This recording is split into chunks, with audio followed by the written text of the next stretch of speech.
বৃহস্পতিবার শান্ত কুয়েতের আকাশে আচমকায় ইরানের ড্রোনের গর্জন। লক্ষ্যবস্তু ছিল একটি নয়, দুটি নয়, একযোগে ৩টি বড় মার্কিন ঘাঁটি। ইরানি সেনাবাহিনীর দাবি, এই হামলায় মার্কিন বাহিনীর রসদ ভাণ্ডার, জ্বালানি মজুদ এবং গোলাবারুদের ডিপো পুরোপুরি বিধ্বস্ত হয়েছে।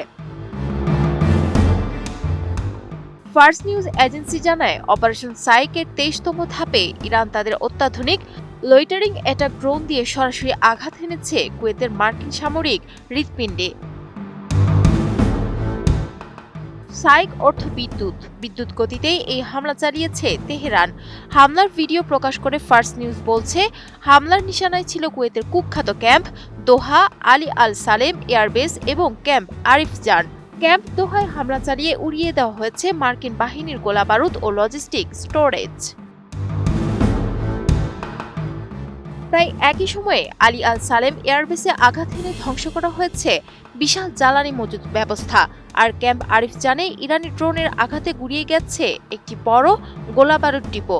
ফার্স নিউজ জানায়, এই ঘাঁটিগুলো মূলত মধ্যপ্রাচ্যে মার্কিন বিমান অভিযান এবং বিশাল সেনাবহরের রসদ সরবরাহের মূল কেন্দ্র হিসেবে ব্যবহৃত হতো। কিন্তু কেন এই হঠাৎ আক্রমণ? তেহরান পরিষ্কার জানিয়ে দিয়েছে, এটি কোনো বিচ্ছিন্ন ঘটনা নয়। দীর্ঘদিন ধরে ইরানের সার্বভৌমত্ব লঙ্ঘন করে মার্কিন বাহিনী যে হামলা চালিয়ে আসছিল, এটি তারই মোক্ষম জবাব। ইরানি সেনাবাহিনী এক বিবৃতিতে হুঁশিয়ারি দিয়ে বলেছে, দেশের সীমানা রক্ষায় এবং যেকোনো আগ্রাসন ঠেকাতে তারা বিন্দুমাত্র পিছপা হবে না। অপারেশন সাইক বা অপারেশন বিদ্যুৎ আসলে ওয়াশিংটনের জন্য একটি কড়া সতর্কবার্তা। সম্প্রতি মার্কিন প্রেসিডেন্ট ইরানের বিদ্যুৎ কেন্দ্র সহ বেসামরিক স্থাপনায় হামলার যে হুমকি দিয়েছেন, তার পরপরই এমন কড়া জবাব দিল তেহরান।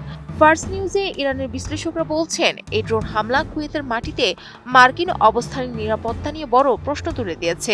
বিশেষ করে লয়টারিং ড্রোন বা আত্মঘাতী ড্রোনের ব্যবহার প্রমাণ করে যে ইরান এখন নিখুঁত নিশানায় মার্কিন স্থাপনা ধ্বংস করার ক্ষমতা রাখে। তবে এই হামলা নিয়ে পেন্টাগন এবং কুয়েত সরকার থেকে কোনো প্রতিক্রিয়া জানানো হয়নি। Sadia Siddika, ATN news.